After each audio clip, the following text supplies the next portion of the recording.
से दिल्ली विधानसभा का 2 दिवसीय सत्र शुरू हो गया है। सुबह 11 बजे से सदन की कार्रवाई शुरू हो रही है। दिल्ली सेवा कानून पर आज दिल्ली विधानसभा में हंगामा हो सकता है। सरकार और विपक्ष ने एक दूसरे को घेरने की पूरी तैयारी की हुई है। आपको बता दें कि दिल्ली सेवा कानून लागू होने के बाद दिल्ली विधानसभा का सत्र आज से शुरू हो रहा है, जिसके हंगामेदार रहने के आसार हैं। संसद से पारित होने के बाद दिल्ली सेवा कानून को राष्ट्रपति की मंजूरी मिल गई है। सरकार की तरफ से नोटिफिकेशन जारी हो चुका है। वहीं अल्पकालिक चर्चा के तहत बीजेपी विधायकों ने 12 मुद्दे लिस्टेड किए हैं।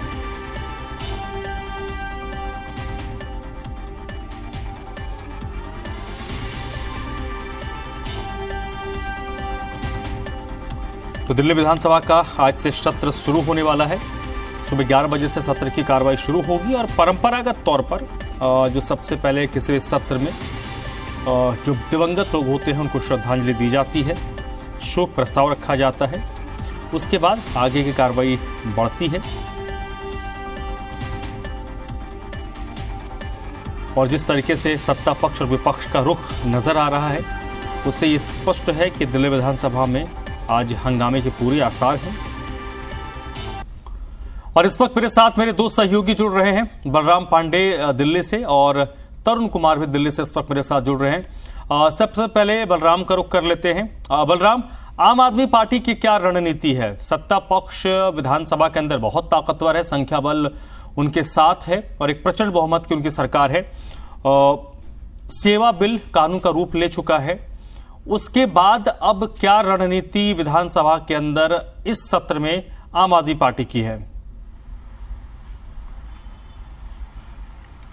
देखिए, आपको बता दें, जो सदन की कार्यवाही है वो सुबह 11 बजे से शुरू होगी और सबसे पहले श्रद्धांजलि दी जाएगी और उसके बाद नियम 280 के तहत जो सदन के सदस्य हैं वो अध्यक्ष का आदेश लेने के बाद अपने निर्वाचन क्षेत्र और विकास कार्यों के बारे में चर्चा करेंगे और सरकार का ध्यान आकर्षित करेंगे। उसके बाद दिल्ली की जो मंत्री हैं आतिशी, वो सरकार के विकास कार्यों को पटल पर रखेंगी, साथ ही जो बिजनेस प्लान है सरकार का उसे सदन के पटल पर रखेंगी।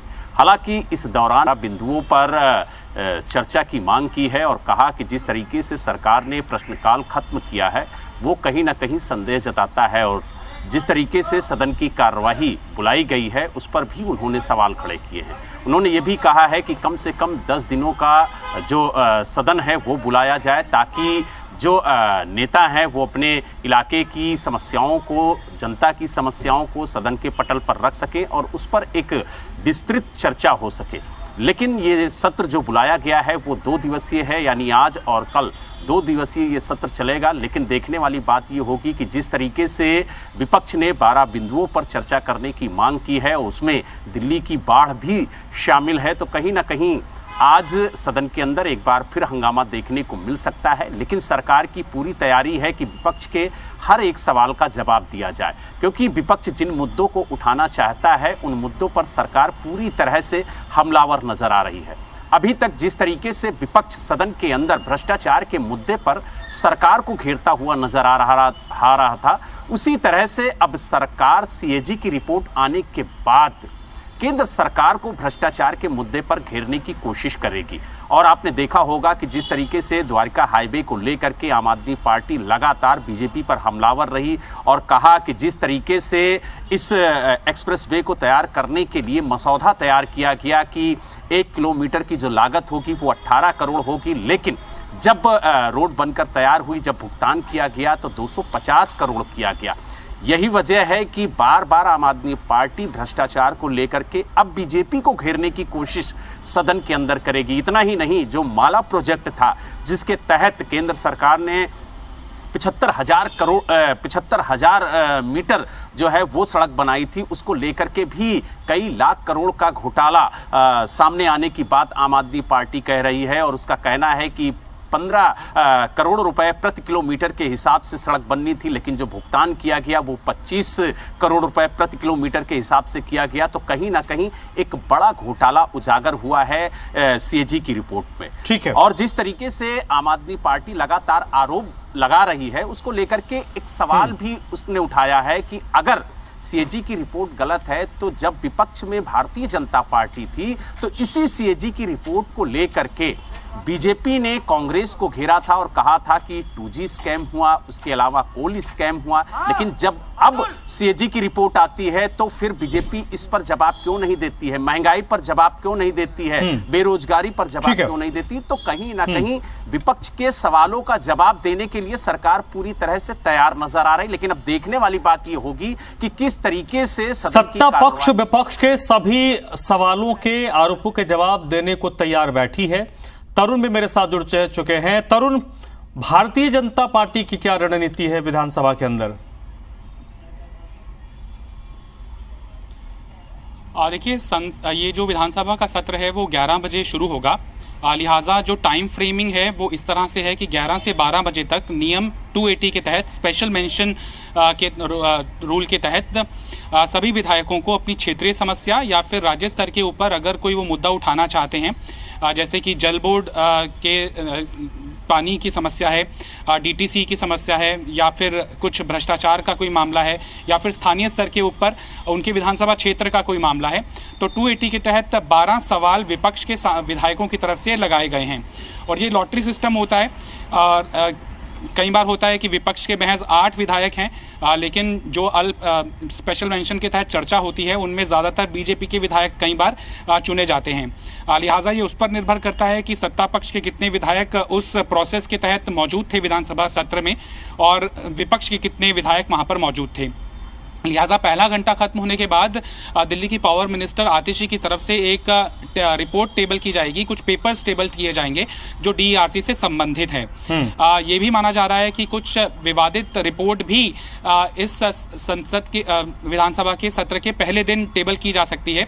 और साथ ही साथ हाल ही के अंदर किसानों का मुआवजा जो बढ़ाया है, अगर ज़मीन ली जाती है तो जो राशि बढ़ाई गई है रिस्पेक्टिव डिस्ट्रिक्ट के ऊपर, उसको एप्रिशिएट करते हुए भी एक प्रस्ताव सदन के पटल के ऊपर रखा जाएगा। लिहाजा लेकिन जो विवादित मुद्दा है वो जब सदन के अंदर रखा जाएगा तब विपक्षी विधायकों की तरफ से हंगामा हो सकता है। आज अरविंद केजरीवाल दिल्ली के मुख्यमंत्री और आम आदमी पार्टी के संयोजक का जन्मदिन भी है। आज उन्होंने सभी की विशेष एक्सेप्ट करते हुए प्रधानमंत्री की भी ट्वीट का उन्होंने जवाब दिया है, आभार प्रकट किया है। साथ ही साथ उन्होंने ये कहा है कि जो भी हो सकेगा, शिक्षा चूंकि ध्येय रहा है पूर्व उप मुख्यमंत्री मनीष सिसोदिया का, लिहाजा शिक्षा के ऊपर ज़्यादा फोकस रखना है ताकि भारत को नंबर 1 देश बनाया जा सके। इसके ऊपर विपक्षी बीजेपी के विधायकों ने पलटवार किया है। उनका ये कहना है कि अपने जन्म दिवस को भी पॉलिटिसाइज किया जा रहा है सीएम की तरफ से, और चैलेंज किया है बीजेपी के विधायकों ने कि अगर सत्ता पक्ष के अंदर हिम्मत है तो मनीष सिसोदिया जेल में क्यों हैं, सत्येंद्र जेल में क्यों गए, किन मामलों के ऊपर उनके ऊपर शिकंजा कसा है, इसके ऊपर अगर सत्ता पक्ष के अंदर हिम्मत है तो वो चर्चा सदन के अंदर कराएं। चलिए तरुण, बहुत बहुत शुक्रिया आपका। और बलराम, आप मेरे साथ बने रहिएगा। दिल्ली सेवा कानून के बहाने मुख्यमंत्री अरविंद केजरीवाल ने केंद्र सरकार पर निशाना साधा है।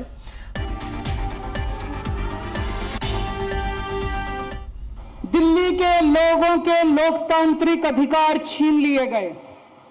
दिल्ली की चुनी हुई सरकार के काम करने की क्षमता को छीन लिया गया। मेरे पास बहुत लोग आ रहे हैं, मुझसे पूछ रहे हैं अब आप काम कैसे करोगे। दिल्ली के 2 करोड़ लोगों को यह आश्वासन देता हूं कि जो मर्जी हो जाए, जो मर्जी पावर छीन लें, हमारे 2 काम जारी रहेंगे।